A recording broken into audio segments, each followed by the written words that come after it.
आपका कौन सा पेज किया था, तो यहाँ पे आज हम लोग एसएससी सीजीएल 2023 के सबसे लेटेस्ट सेट को यहाँ पे डिस्कस करने वाले हैं। और हम इस आज के शिफ्ट नंबर जो है, शिफ्ट नंबर कौन सा है, तो ये हमारा शिफ्ट नंबर आज 27 नंबर का शिफ्ट है। ठीक है, 27 नंबर शिफ्ट को यहाँ पे डिस्कस करने वाले हैं। और हम टोटल जो एग्जाम हुआ था 36 शिफ्ट में एग्जाम हुआ था और हम 27 नंबर को डिस्कस करने वाले हैं। पहला क्वेश्चन देखते हैं।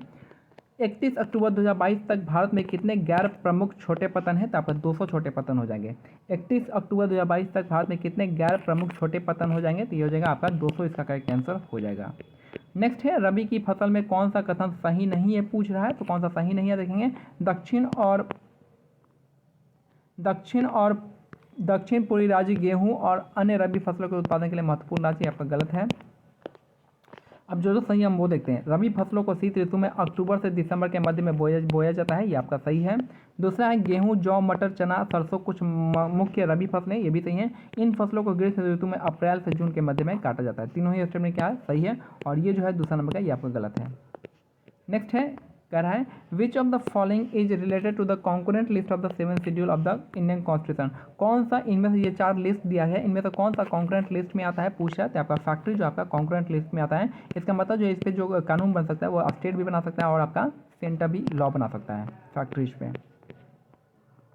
नेक्स्ट है, राजा परबा। राजा परबा जिसे मिथुन संक्रांति के नाम से भी जाना जाता है, भारत में उड़ीसा में मनाया जाने वाला एक 3 दिन चलने वाला नारित्व त्यौहार है। ठीक है, तो राजा पर्व जो होता है आपका, यानी रज पर्व कह सकते हैं, रज पर्व जिसे मिथुन संक्रांति के नाम से भी जाना जाता है, भारत के उड़ीसा के मनाए जाने वाला पर्व जो है आपका 3 दिनों तक चलने वाला एक नारित्व त्यौहार है। याद रखिएगा, आपका रज पर्व जो है आपका, इसको मिथुन संक्रांति के नाम से भी जानते हैं और 3 दिन तक चलता है।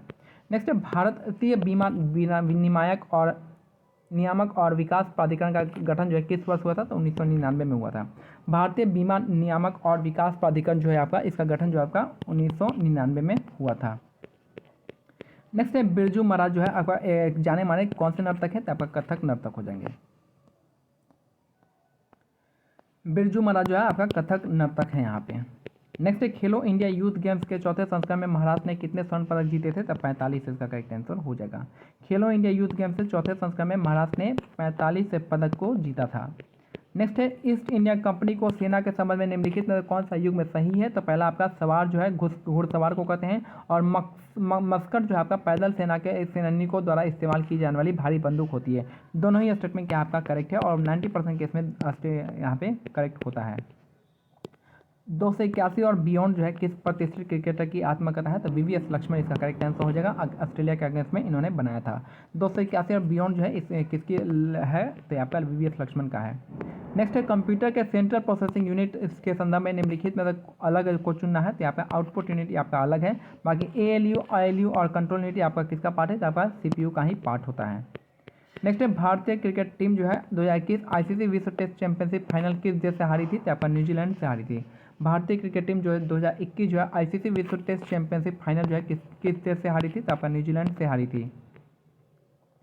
नेक्स्ट है आपका, भारतीय स्वतंत्रता अधिनियम यूनाइटेड किंगडम की सदस्य संसद का एक अधिनियम है जिसने 1947 में ब्रिटिश भारत को भारत और पाकिस्तान के 2 नए स्वतंत्र उपनिवेश यानी डोमिनियंस में विभाजित किया था।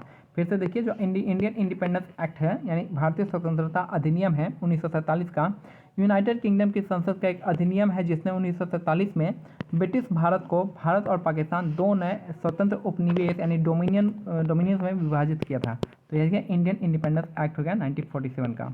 नेक्स्ट है, जड़त्व के संबंध में निम्नलिखित में कौन सा कथन सही है, तो यहाँ पे देख रहे हैं किसी भी वस्तु का जड़त्व जो है उसका वह प्राकृतिक गुण है जो उसकी विराम या गति की अवस्था में परिवर्तन का विरोध करता है। तो यहाँ पे सिंपल सा क्या है, मोशन जो है आपका लॉ ऑफ मोशन, पहला फर्स्ट लॉ ऑफ मोशन को डिफाइन कर रहा है।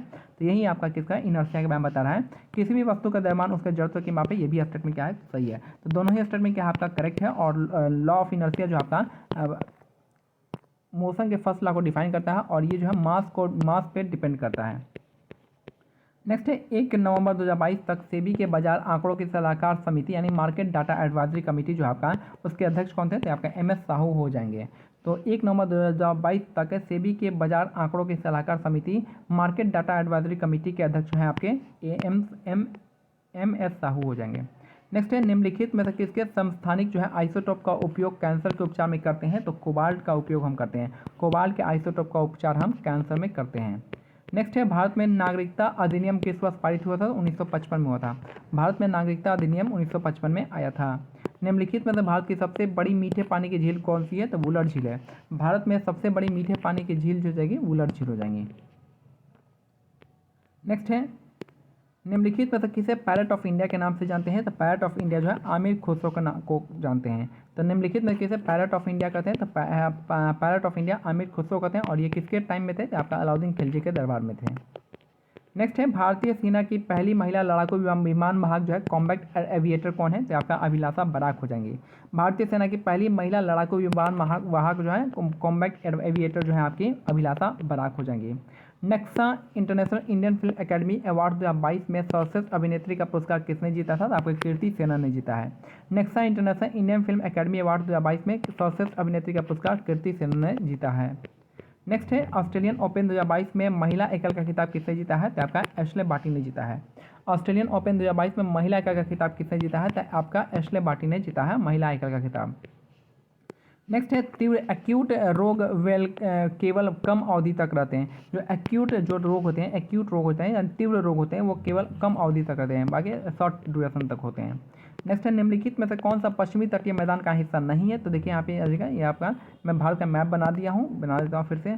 यहाँ पे ये गुजरात हो गया, ये हमारा ये हो गया।